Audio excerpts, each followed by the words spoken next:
Hello everyone. आप सभी को आज के विज्ञान के पाठ्य योजना में एक बार फिर से बहुत बहुत स्वागत है।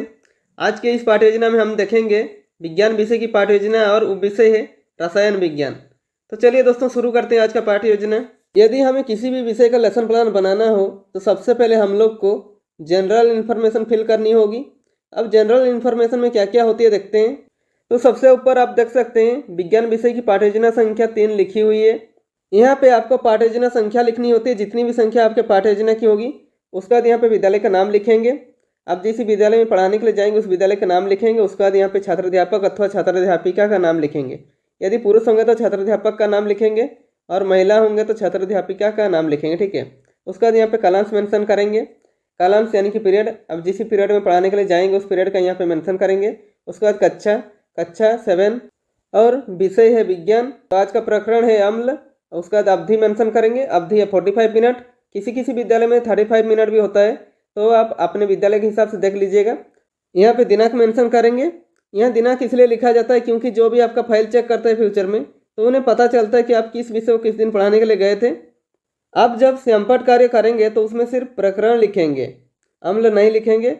आप जब प्रश्न के द्वारा अपना प्रकरण निकलवा लेंगे बच्चों से तब आप संपाठ कार्य पर अम्ल लिखेंगे, ठीक है। फ्रेंड्स, ऐसे बहुत सारे वीडियो पाने के लिए आप इस चैनल को सब्सक्राइब कर लीजिए और आप किसी विषय का लेसन प्लान चाहते हैं तो कमेंट बॉक्स में कमेंट करके बता सकते हैं।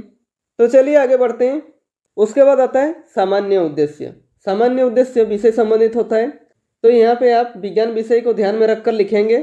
सामान्य उद्देश्य में विषय और उपविषय को पढ़ाने से बच्चों में किन किन चीज़ों का विकास होगा वो सारी यहाँ पे लिखना है, ठीक है। इसमें मिनिमम 4 से 5 पॉइंट लिख सकते हैं या मैक्सिमम 8 से 10 पॉइंट लिख सकते हैं, ठीक है। तो यहाँ पे देखिए, पहला पॉइंट है विद्यार्थियों में विज्ञान के प्रति रुचि उत्पन्न करना। दूसरा पॉइंट है विद्यार्थियों को विज्ञान शिक्षण के महत्व को बताना। और तीसरा पॉइंट है विद्यार्थियों की वैज्ञानिक ढंग से सोचने की क्षमता का विकास करना। उसका चौथा पॉइंट है विद्यार्थियों को दैनिक जीवन में विज्ञान का उपयोग करना सिखाना, ठीक है।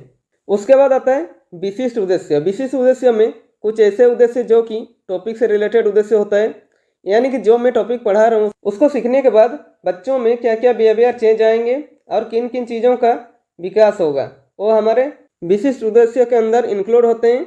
इसमें मिनिमम आप 3 पॉइंट लिख सकते हैं या मैक्सिमम 4 से 5 पॉइंट लिख सकते हैं, ठीक है। तो यहाँ पे देखिए, पहला पॉइंट है विद्यार्थी अम्ल के बारे में जानने में सक्षम हो पाएंगे। दूसरा पॉइंट है विद्यार्थी पदार्थ में उपस्थिति अम्ल के बारे में बता सकेंगे। और तीसरा पॉइंट है विद्यार्थी अम्ल के प्रकार की व्याख्या कर सकेंगे, ठीक है। उसके बाद आता है शिक्षण विधि, ठीक है। शिक्षण विधि यानी कि टीचिंग मेथड। इसमें शिक्षक कौन कौन सा शिक्षण विधि प्रयोग कर पढ़ा रहे हैं वो यहाँ पे मेंशन करना होता है। तो शिक्षण विधि है व्याख्या सह प्रदर्शन विधि, ठीक है। उसके बाद आता है शिक्षण सहायक सामग्री, ठीक है। इनमें वो सभी सामग्री आते हैं जो शिक्षक पूरे कक्षा यानी पूरे 45 मिनट पढ़ाने में प्रयोग करता है, जैसे कि देखिए चौक, डस्टर, श्यामपट्ट, संकेतक इत्यादि, ठीक है। उसके बाद आता है पूर्व ज्ञान। इसमें क्या लिखा हुआ देखिए, छात्र विभिन्न वस्तुओं के स्वाद के बारे में जानकारी रखते हैं, ठीक है। उसके बाद आता है प्रस्तावना, ठीक है। प्रस्तावना प्रश्न किसी भी लेसन प्लान का इम्पोर्टेंट हेडिंग कहा जाता है, क्योंकि प्रस्तावना प्रश्न बनाने में बच्चों को सबसे ज़्यादा दिक्कतें आती है। इसमें आपको कुछ बातों का ध्यान रखना होगा, जिसको अगर आप ध्यान रखते हैं तो आपका प्रस्तावना प्रश्न आसानी से बन जाएगा, ठीक है। तो प्रस्तावना प्रश्न का फॉर्मेट कैसे होता है पहले देख लेते हैं। तो इसका फॉर्मेट 3 कॉलमों से बनता है। पहला कॉलम में लिखेंगे क्रम संख्या, दूसरा कॉलम में लिखेंगे छात्राध्यापक क्रियाकलाप या छात्राध्यापिका क्रियाकलाप और तीसरा कॉलम में लिखेंगे छात्र छात्रा क्रियाकलाप, ठीक है। इसमें मिनिमम आप 3 प्रश्न पूछकर प्रकरण निकाल सकते हैं या मैक्सिमम 5 से 6 प्रश्न पूछकर प्रकरण निकाल सकते हैं, ठीक है। इसमें प्रश्न और उत्तर एक दूसरे से संबंधित होंगे, यानी कि इसमें क्रिस क्रॉस मेथड चलेगा। कहने का मतलब है छात्राध्यापक के प्रश्न करने पर जो छात्र छात्रा उत्तर देंगे उसी उत्तर से छात्राध्यापक पुनः प्रश्न करेंगे, ठीक है। तो यहाँ पे देखिए क्रम संख्या में 1 लिखेंगे। तो छात्राध्यापक पहला प्रश्न करते हैं, बच्चों कुछ फलों के नाम बताइए। तो छात्र छात्रा क्या उत्तर देंगे, देखिए उत्तर देंगे सेब, संतरा, केला, आम। उसका छात्राध्यापक दूसरा प्रश्न करेंगे, यहाँ पे देखिए संतरा है तो इस संतरा से एक प्रश्न करेंगे, संतरे का स्वाद कैसे होता है। तो छात्र छात्रा क्या उत्तर देंगे, देखिए उत्तर देंगे खट्टा होता है, ठीक है। यहाँ पे देखिए खट्टा है तो इस खट्टे से और एक प्रश्न छात्राध्यापक पूछेंगे देखिए खट्टापन संतरे में किस कारण से होता है। तो छात्र छात्र क्या उत्तर देंगे अम्ल के कारण से, ठीक है। उसके बाद छात्राध्यापक चौथा प्रश्न करते हैं, अम्ल के बारे में आप क्या जानते हैं। तो छात्र छात्रा कोई उत्तर दे नहीं पाएंगे, इसका उत्तर छात्र नहीं दे पाएंगे तो कक्षा शिक्षक यानी आपका कर्तव्य है कि उस चीज़ को आप अच्छे से समझाएं बच्चों को।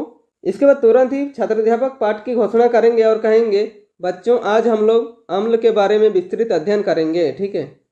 उसके बाद आता है प्रस्तुतिकरण। प्रस्तुतिकरण पाठ में हमें सबसे अच्छा बनाना होता है कि जितना भी कंटेंट होता है टॉपिक का वो सब प्रस्तुतिकरण पाठ में रखते हैं। ठीक है।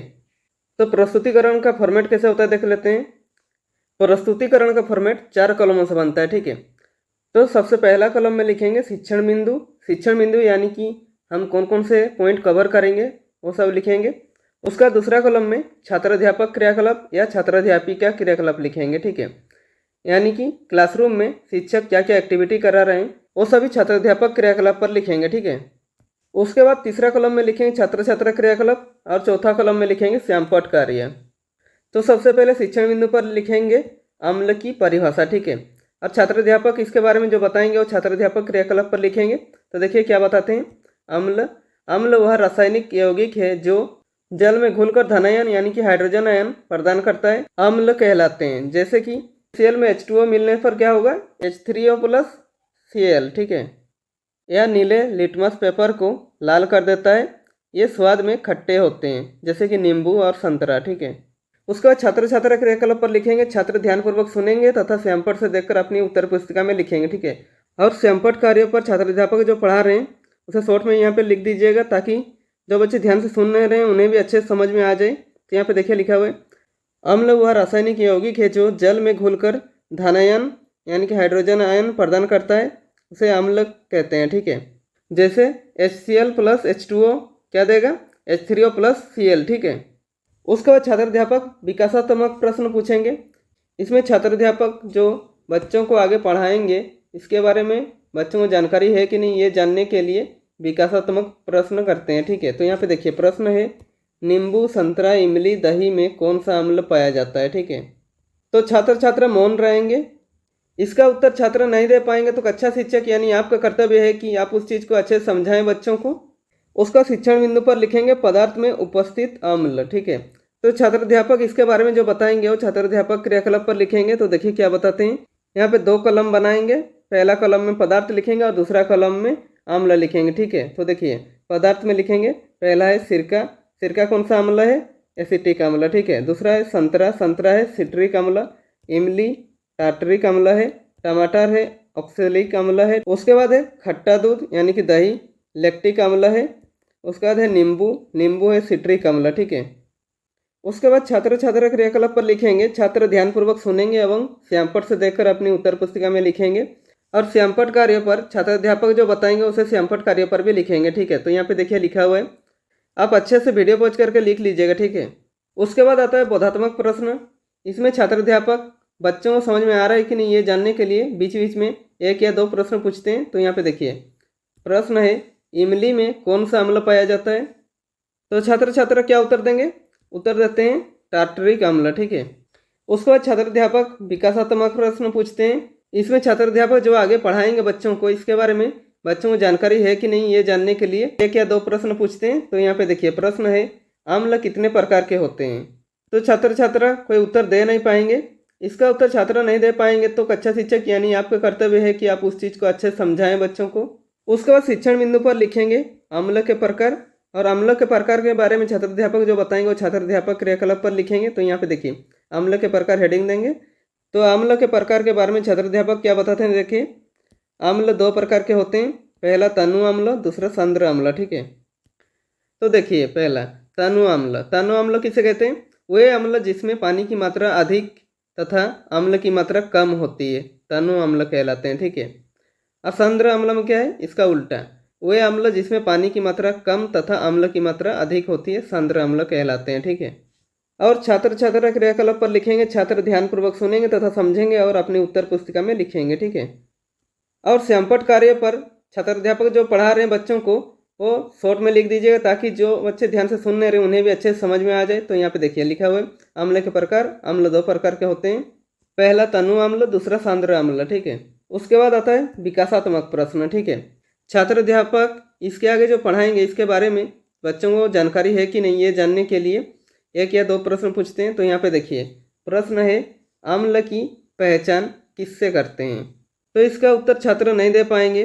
तो कक्षा शिक्षक यानी आपका कर्तव्य है कि आप अम्ल के पहचान के बारे में अच्छे समझाएं बच्चों को।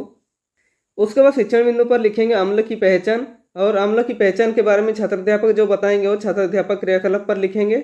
तो देखिए छात्राध्यापक अम्ल की पहचान के बारे में क्या बताते हैं। अम्ल एवं क्षारक की पहचान करने के लिए हम विशेष प्रकार के पदार्थों का उपयोग करते हैं जो सूचक कहलाते हैं। पहला लिटमस पेपर, दूसरा पीएच पैमाना। ठीक है, तो पहला है लिटमस पेपर। ये क्या है थोड़ा सा जान लेते हैं। लिटमस पेपर क्षार में डुबोने पर नीला हो जाता है। ठीक है, जबकि नीला लिटमस पेपर अम्ल में डुबोने पर लाल हो जाता है। ठीक है, अब पीएच पैमाना के बारे में भी जान लेते हैं। पीएच पैमाने से हम ज्ञात करते हैं कि जिस विलयन पीएच मान 7 होता है उदासीन विलयन कहलाता है। ठीक है, तथा जिसका पीएच मान 7 से कम होता है अम्लीय कहलाता है, तथा जिसका पीएच मान 7 से ज़्यादा होता है क्षारीय विलयन कहलाता है। ठीक है, उसके बाद छात्र छात्र क्रियाकलाप पर लिखेंगे। छात्र ध्यानपूर्वक सुनेंगे तथा अपनी उत्तर पुस्तिका में लिखेंगे। ठीक है, और श्यामपट कार्य पर छात्राध्यापक जो पढ़ा रहे हैं उसे शॉर्ट में लिख दीजिएगा ताकि जो बच्चे ध्यान से सुन नहीं रहे हैं उन्हें भी अच्छे समझ में आ जाए। ठीक है, तो यहाँ पे देखिए लिखा हुआ है अम्ल की पहचान हेडिंग देंगे। उसके बाद अम्ल एवं क्षारक की पहचान करने के लिए हम विशेष प्रकार के पदार्थों का उपयोग करते हैं जो सूचक कहलाते हैं। ठीक है, पहला लिटमस पेपर, दूसरा है पीएच पैमाना। ठीक है, इसी के साथ हमारा प्रस्तुतिकरण समाप्त होता है। इससे आगे यदि आप बढ़ाना चाहते हैं तो बढ़ा सकते हैं। उसके बाद आता है मूल्यांकन। ठीक है, मूल्यांकन शिक्षक केंद्रित होता है, यानी कि शिक्षक अपना तथा छात्रों का भी साथ में मूल्यांकन करता है कि जो उन्होंने 45 मिनट का क्लास लिया बच्चों को कितनी अच्छी तरीके से समझ में आया। यदि उनके पूछे गए प्रश्न का बच्चे उत्तर दे पा रहे हैं तो उनके पढ़ाने के तरीके में कुछ अच्छा ही है। यदि उनके पूछे गए प्रश्न का उत्तर बच्चे नहीं दे पा रहे हैं तो जाहिर सी बात है उन्होंने अच्छे तरीके से नहीं पढ़ाया इस चैप्टर को। इसमें भी मिनिमम आप 1 या 2 प्रश्न पूछ सकते हैं या मैक्सिमम 3 से 4 प्रश्न पूछ सकते हैं। ठीक है, तो यहाँ पे देखिए पहला प्रश्न है टमाटर में कौन सा अम्ल पाया जाता है, और दूसरा प्रश्न है अम्ल की पहचान किससे करते हैं। ठीक है, उसके बाद आता है गृह कार्य। ठीक है, गृह कार्य पे ऐसे प्रश्न बनाइए कि बच्चों को अभ्यास करने का मौका मिले और हमें भी पता चल सके कि बच्चे क्या पढ़ रहे हैं और क्या सीख रहे हैं, और उन्हें इस चैप्टर को प्रैक्टिस करने के बाद क्या डाउट आ रहा है वह प्रैक्टिस के बाद ही पता चलेगा।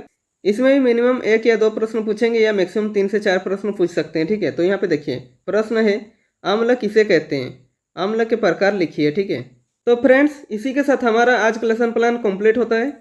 यदि वीडियो पसंद आए तो लाइक कर दीजिएगा, और यदि चैनल में नए हैं तो चैनल को सब्सक्राइब कर दीजिए और बेल आइकन को दबा दीजिए ताकि मेरे सारे वीडियो आप तक पहुँचती रहेगी। और हो सके कैसी लगी वीडियो कमेंट बॉक्स में कमेंट करके भी बता सकते हैं।